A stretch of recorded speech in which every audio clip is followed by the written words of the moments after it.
तो आज का टॉपिक है हमारा वो है सिस्टिक फाइब्रोसिस।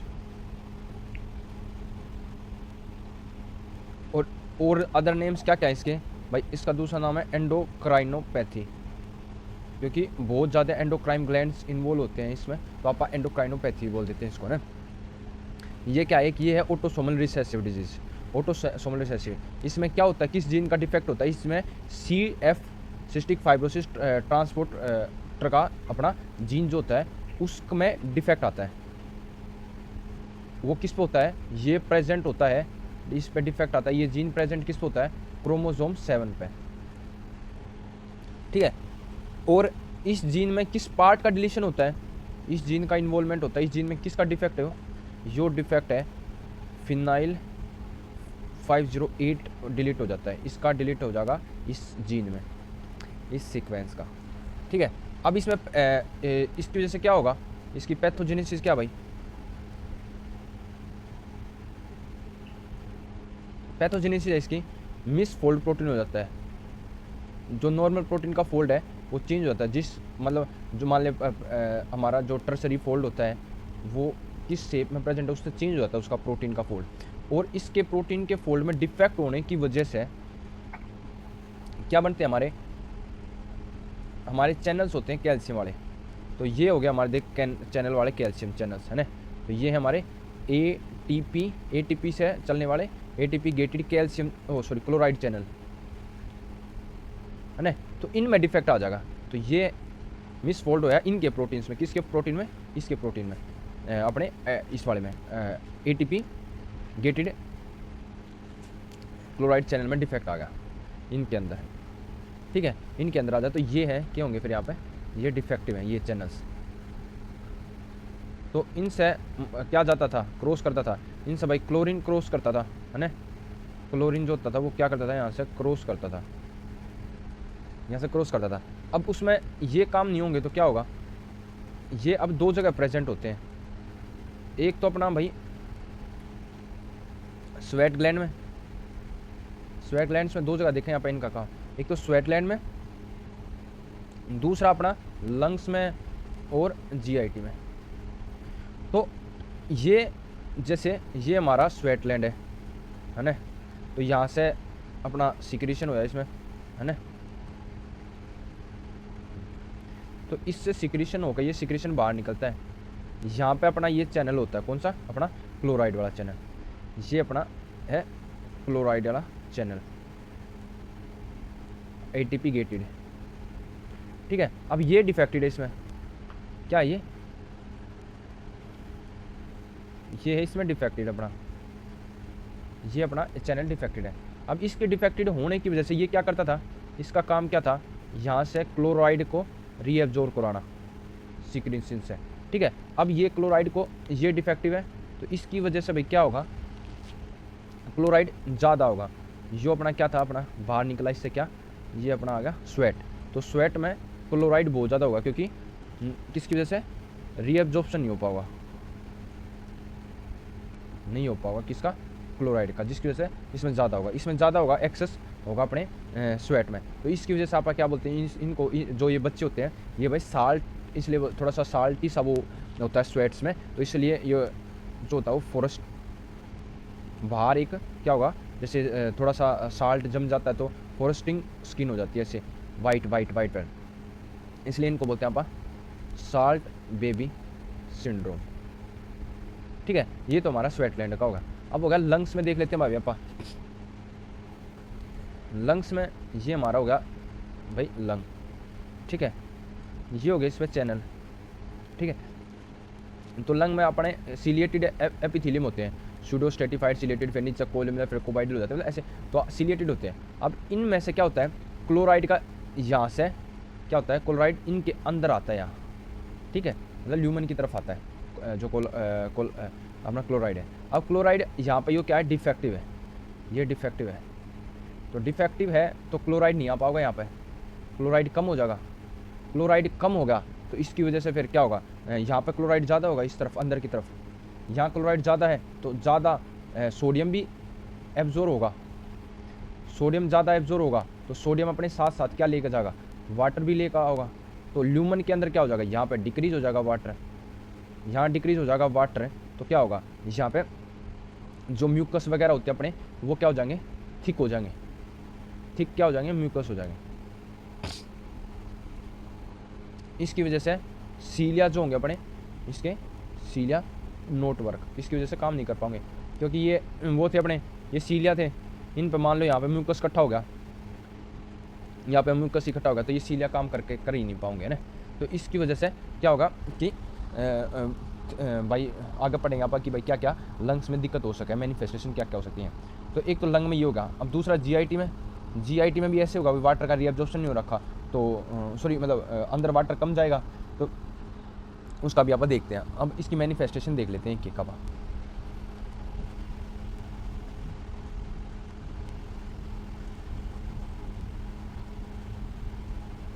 तो मैनिफेस्टेशन सबसे पहला लंग्स में देखते हैं, लंग्स में क्या क्या होंगी।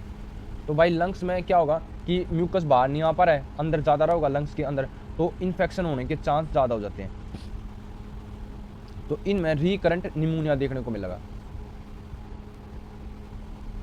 इन्फेक्शन कौन सा, निमोनिया मेनली। निमोनिया 2 ऑर्गेनिज्म करेंगे मोस्ट कॉमनली, सीडोमोनास आर्गिनोसा और streptococcus Orius, sorry staphylococcus Orius, ठीक है। अब इसकी वजह से इनमें जो लंग्स के में है ये, इसमें आप ट्रीटमेंट में क्या देते हैं, या उसको प्रिवेंशन को, या इसके प्रिवेंशन में कि इन्फेक्शन ना हो, तो इसमें आप टोब्रामाइसिन देते हैं।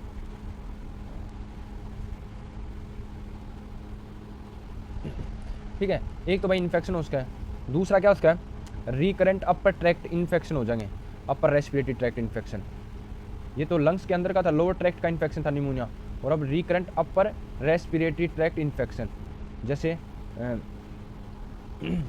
अने तो रिकरेंट इन्फेक्शन हो जाएंगे, हो सकते हैं। और आपा के एपिक्सटेसिस की नकचीरी जिसको बोलते हैं भाई, कान सॉरी नाक में से खून आना, और पोलिप्स वगैरह, तो ये भी देखने को मिल सकते हैं। और क्या देखने को मिलता है, ब्रोंकेक्टेसिस। तो ब्रोंकेक्टेसिस का मतलब डायलेशन, और ब्रोंक्यूल्स का डायलेटर, मतलब permanently small and medium bronchioles का डायलेशन हो जाएगा, तो परमानेंटली डायलेट रह जाते हैं, क्योंकि बार बार इन्फेक्शन हो रहा है, बार बार उसकी वजह से ब्रोंकेक्टेसिस होता है। तो इसमें आप एक्सरे करवाते हैं, तो आपने क्या देखने को मिलता है ब्रोंकेक्टेसिस में, वो देखने को होता है रेटी कुलो नोडुलर देखने को मिलेगा अपन, एक ऐसे नोडुल्स टाइप से है। फिर उसके बाद और ब्रोंकेक्टेसिस है तो पेशेंट में क्या देखने को मिलेगा, शॉर्टनेस ऑफ ब्रेथ, डिस्पनिया वगैरह, सांस लेने में प्रॉब्लम होगी, एंटीरियर पोस्टीरियर डायमीटर बढ़ जाएगा। इसकी वजह से आप उसने परकशन करके देखेंगे तो क्या करेगा, हाइपर रिजोनेंस, ठीक है। एंटीरियर पोस्टीरियर डायमीटर बढ़ जाता है, क्या बोलते हैं, बैरल शेप होगी चेस्ट, या बैरल चेस्ट। क्लबिंग देखने को मिल सकता है।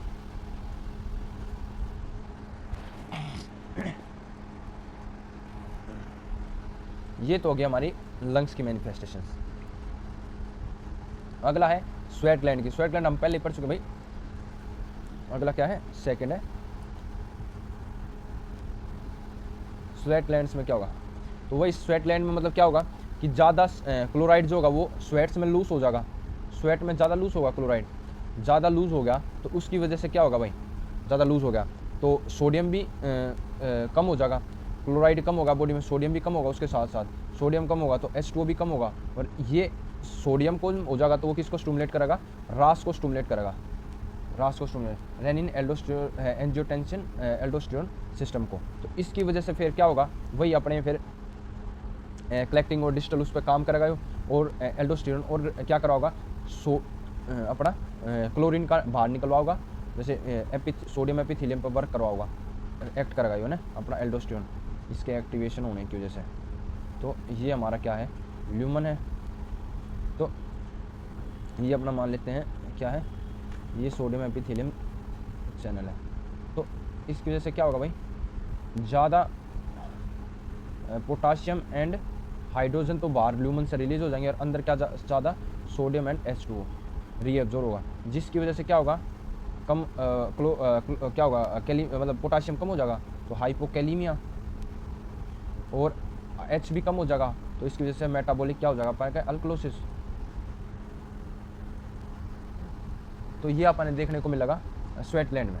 बस स्वेटलैंड में क्या मैनिफेस्टेशन देखने को मिलेगी। अगला देखते हैं तीसरा, वो हमारा GIT की प्रॉब्लम्स। अपने भाई GIT में गैस्ट्रेशन में क्या क्या दिक्कत आओगी। तो सबसे पहला देख लेते हैं कि कर का पा सबसे पहला देखेंगे हम वो देखेंगे पैनक्रियाज के। तो वही पैनक्रियाज का भी सिक्रीशन कम हो जाएगा, तो दोनों आप एक्ट करेगा यो एक्सोक्राइन। पैनक्रियाज हमारा दोनों एक्सोक्राइन भी है और एंडोक्राइन ग्लैंड भी है, तो एक्सोक्राइन और एंडोक्राइन।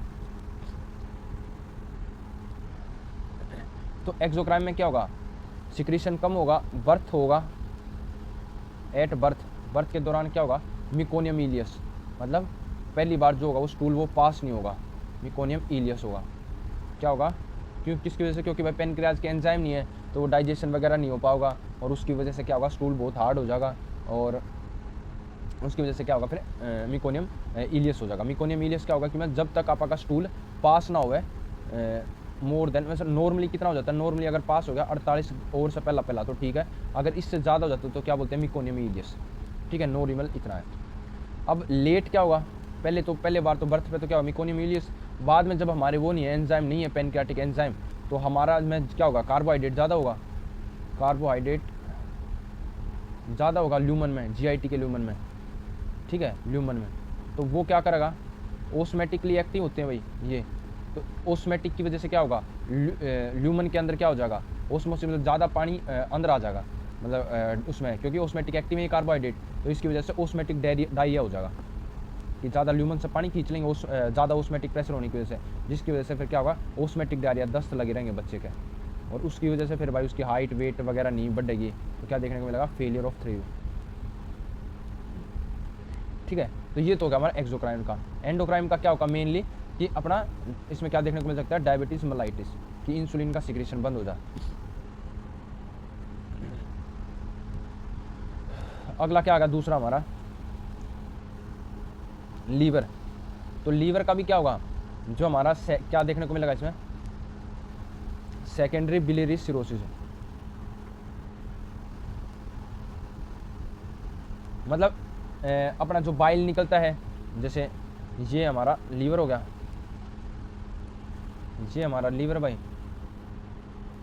ये हमारे दोनों तरफ से क्या आ गई हेपेटिक डक्ट आ गई, फिर ये कॉमन हेपेटिक डक्ट होगी, फिर ये सिस्टिक डक्ट से क्या है यहाँ पे गोल ब्लैडर, और यहाँ फिर ये सिस्टिक डक्ट और कॉमन हेपेटिक डक्ट जुड़ के क्या बना देती है कॉमन बाइल डक्ट।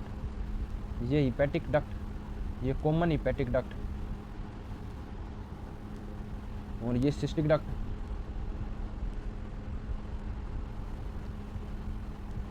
और ये हमारा कॉमन बाइल डक्ट।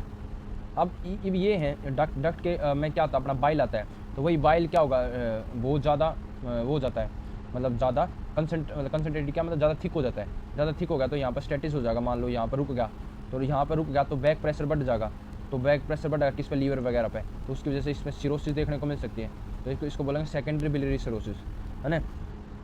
अब इसकी वजह से क्या हो सकता है, ये बाइल कम हो जाएगा, डिक्रीज बाइल सिक्रेशन कम हो जाएगा भाई अपने GIT में, तो उसकी वजह से एक तो सिरोसिस हो गया, तो एक तो यहाँ पर देखने को मिलेगा आपका जॉन्डिस देखने को मिल सकता है, एसाइटिस और इसोफेजियल वेरिसिस, अपनी इसोफेजियल की वेन में प्रेशर बढ़ेगा सिरोसिस की वजह से, इसलिए वे डायलेट हो जाएंगी पोर्टल हाइपरटेंशन की वजह से, है ना। दूसरा बाइल कम हो जाएगा, बाइल कम होगा तो बाइल क्या करवाता है फैट का एब्जॉर्प्शन, तो decrease fat absorption, fat absorption नहीं होगा तो इसको क्या बोलेंगे भाई फैट ज़्यादा स्टूल मार रखा है स्टिटोरिया, है ना, इस फैट एब्जॉर्ब नहीं होगा स्टिटोरिया हो जाएगा। दूसरा डिक्रीज अपने फैट सोल्यूबल विटामिन, जो फैट सोल्यूबल विटामिन होते हैं उनका भी एब्जॉर्प्शन कम होगा, क्योंकि फैट का एब्जॉर्प्शन कम हो रखा है, तो फैट सोल्यूबल विटामिन, तो कौन कौन से vitamin A, D, E, K ये होते हैं अपने फैट सोल्यूबल विटामिन, तो इनकी डेफिशिएंसी हो जाएगी। तो A कम होगा तो भाई अपना क्या चाहिए निक्टोलोपिया हो जाएगा, नाइट ब्लाइंडनेस, अपने रेटिना में रोड्स और कौन होते हैं, रोड्स के लिए अपना विटामिन ए बहुत जरूरी होता है। तो और रोड्स क्या करवाते हैं अपने, नाइट विजन करवाते हैं। तो ए की वजह से क्या होता है, निक्टोलोपिया मतलब नाइट में देखने का दिक्कत आओगी। बोन डी क्या होगा भाई, विटामिन डी हो जाएगा, कैल्शियम का रीएब्जॉर्प्शन करवाता है, तो वो नहीं होगा, तो भाई बोन में पेन होगा, कैल्शियम बोन से ज़्यादा रिलीज होगा। ई क्या करवाएगा, हिमोलाइटिक एनीमिया, एटेक्सिया,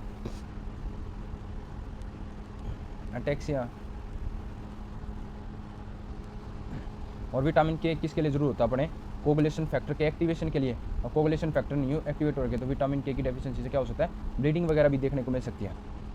ठीक है, इससे अब सी क्या होगा भाई, लीवर के बाद वो हो गया हमारे बर्नर्स ग्लैंड, जो किस में होते हैं, अपने ड्यूडेनम में होते हैं। और ये क्या सिक्रेट करते हैं, ये म्यूकस सिक्रेट करते हैं ड्यूडेनल ग्लैंड में, सॉरी ड्यूडेनम में। ड्यूडेनल के अंदर म्यूकस सिक्रेटिंग ग्लैंड कौन से होते हैं, ये होते हैं हमारे क्या, बर्नर्स ग्लैंड। और ये क्या किस में हेल्प करते हैं, ये हेल्प करते हैं भाई न्यूट्रलाइज करवाते हैं और डिक्रीज करवाते हैं एक्शन, भाई एसिड का एक्शन ना हो पाए ड्यूडेनम की मुकोसा पे, जिसकी वजह से अल्सर वगैरह ना हो पाए। तो इसलिए अब इनका सिक्रेशन कम हो गया तो म्यूकस कम हो जाएगा, तो म्यूकस कम हो जाएगा तो इसकी वजह से क्या देखने को मिलेंगे, सिस्टिक फाइब्रोसिस के पेशेंट में ड्यूडेनल अल्सर्स वगैरह देखने को मिलेंगे। ठीक है, अब हमारा आगा अगला वो है हमारा जीआईटी के बाद जेनाइटो यूरिनरी ट्रैक्ट, अपना जेनाइटल्स का और यूरिनरी ट्रैक्ट का जीयूटी। तो इसमें मेनली दो देखते हैं आप, क्या फीमेल में और मेल में, अपना दो में देखते हैं। तो फीमेल में तो क्या होगा कि या फ्लोपियन ट्यूब है या यूट्रस है। फ्लोपियन ट्यूब के अंदर हमको पता है सीलिएटेड कोलुमिनर सेल्स होते हैं, है ना। तो यहाँ पे क्या होगा, सिस्टिक फाइब्रोसिस की वजह से क्या होगा, वही म्यूकस का इकट्ठा ज़्यादा हो जाता है, जैसे रेस्पिरेटरी में देखते हैं आप, तो यही म्यूकस इकट्ठा ज़्यादा होगा। तो अब ये म्यूकस इकट्ठा ज़्यादा होगा तो स्पर्म जो आ रहे हैं वो यहाँ नहीं जा पाएंगे, जिसकी वजह से क्या होगा, या फिर एक तो ये चीज़ हो गई, दूसरा हमारा ये सर्विक्स है, तो सर्विक्स पे भी यहाँ पे भी इकट्ठा हो सका है म्यूकस, तो यहाँ पे भी स्पर्म नहीं जा पाएंगे, तो ये नहीं जा पाएंगे। तो इसमें क्या देखने को मिलेगा, इनमें फीमेल में अपने इनफर्टिलिटी, है ना। ऐसे ही मेल में क्या होगा, एजेनेसिस ऑफ अ वास डिफरेंशिया, ही क्या नहीं होगा, एजेनेसिस मतलब फॉर्मेशन ही नहीं होगा। अब वास डिफरेंशिया हमको पता है भाई, एपिडाइडिमस से अपने वहाँ तक लेकर जाती है, सेमिनल वेसाइकल तक, मतलब वहाँ तक होना एक ट्रैक्ट है स्पर्म के लिए। अब वही नहीं है, ट्रैक्ट प्रेजेंट नहीं है, तो क्या देखने को मिलेगा, फिर स्पर्म आएगा ही नहीं, स्पर्म नहीं आएगा तो इनफर्टिलिटी। इसके साथ साथ में एक चीज़ और आप देख लेते हैं, क्या अपने जीयूटी के साथ में ये देखते हैं आप, कटेंगर सिंड्रोम, इसका दूसरा नाम क्या होता है, प्राइमरी सिलियरी डिस्काइनेजिया। जो अपना सिलरी है, अपनी सीलियाज जो जहाँ अपनी बॉडी में होते हैं वे ढंग से काम नहीं करते इसमें, इस सिंड्रोम में। तो इसमें क्या है, क्या डिफेक्ट है इसमें डिफेक्ट है जो सीलिया के अंदर डाइनिन प्रोटीन होता है, डाइनिन आर्म में डिफेक्ट है, डाइनिन प्रोटीन में डिफेक्ट है। तो इसकी वजह से जो सीलिया जो होते हैं ना, वो क्या होते हैं, इमोटाइल, हिलते नहीं, फिर काम में नहीं करते। ठीक है, तो अब इसकी वजह से मेल में और फीमेल में क्या होगा कि अपना स्पर्म इमोटाइल होगा, फर्टिलाइज तो कर सकता है अगर हम डायरेक्टली फिर ART टेक्निक वगैरह यूज़ करें तो उसके द्वारा आप करवा सकें, बस मोटाइल नहीं हो सकता डायरेक्टली, आप थ्रू इंटरकोर्स से आप प्रेगनेंसी अचीव नहीं कर पाओगे। ठीक है, और फीमेल में क्या होगा, फ्लोपियम ट्यूब के जो होंगे वो सीलिया वो इमोटाइल होंगे,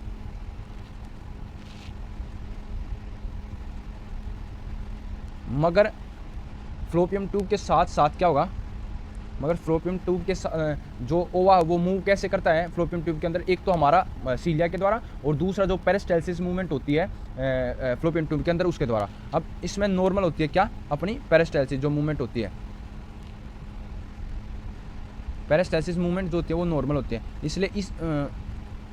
इसलिए जो इसमें होगी वो इनफर्टिलिटी नहीं होती, ये फर्टाइल होते हैं। कार्टेंगल सिंड्रोम वाले क्या होते हैं, फर्टाइल होते हैं, ये इनफर्टाइल नहीं होता। तो डिफ्रेंशिएट करते हैं आप सिस्टिक फाइब्रोसिस और कार्टेंगल सिंड्रोम में कि भाई कौन सा फर्टाइल है कौन सा, तो हमको पता लगा सिस्टिक फाइब्रोसिस है वो इनफर्टाइल होते हैं और कार्टेंगल सिंड्रोम जो होते हैं वो फर्टाइल होते हैं, है ना। इसका ट्राइड जो होता है कार्टेंगल सिंड्रोम का वो है हमारा, इनमें रिकरेंट क्या देखने को मिलेंगे, निमोनिया, क्योंकि इसका भी सीलिया वगैरह काम नहीं कर रहा तो म्यूकस बाहर ढंग से नहीं निकल पाएगा, जिसकी वजह से रिकरेंट निमोनिया हो सकता है, रिकरेंट साइनोसाइटिस, बार बार साइनस का इन्फ्लेमेशन और इन्फेक्शन, साइटस इन्वर्सस, बॉडी के पार्ट में मतलब चेंज होगा अपना। नॉर्मली क्या होता है, जैसे हार्ट जो होता है लीवर रोटेटिव होता है, वो क्या हो जाता है डेक्स रोटेटिव हो जाता है, राइट की तरफ डेविएट होता है ना। तो कुछ पार्ट जो होगा क्या देख उसमें उसको क्या बोलते हैं साइनस इन्वर्सस, मतलब मिरर इमेज टाइप के होंगे उनकी पोजीशन में। अब देखते हैं इसका वर्कअप, भाई क्या करेंगे इसके लिए।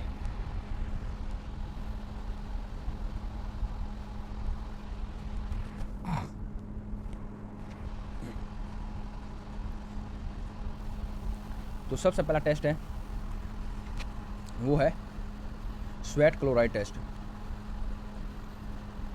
है ना। यहाँ पर स्वेट में क्लोराइड देख लेंगे भाई कितनी मात्रा है।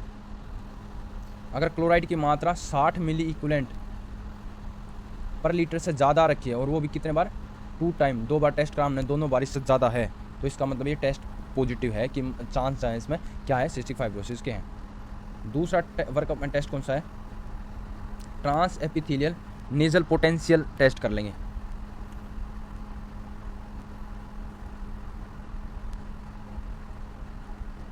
टेस्ट, और तीसरा हमारा DNA, directly by DNA testing कर ली कि कौन सा जीन वगैरह में डिफेक्ट है, कौन सा पार्ट कैंसिल हो रखा है, प्रेजेंट नहीं है, डिलीटेड है, ठीक है। अगला देखते हैं आप ट्रीटमेंट मेनली तो रेस्पिरेटरी प्रॉब्लम ज़्यादा आती है, इसलिए आप क्या देंगे, जो म्यूकस जो ज़्यादा थिक हो रखा है उसको थिन करेंगे म्यूकस को।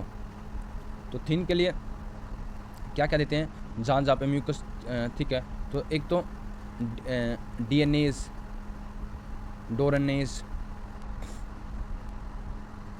है ना, ये एरोसोल स्प्रे टाइप के होते हैं, एन एसिटाइल सिस्टीन,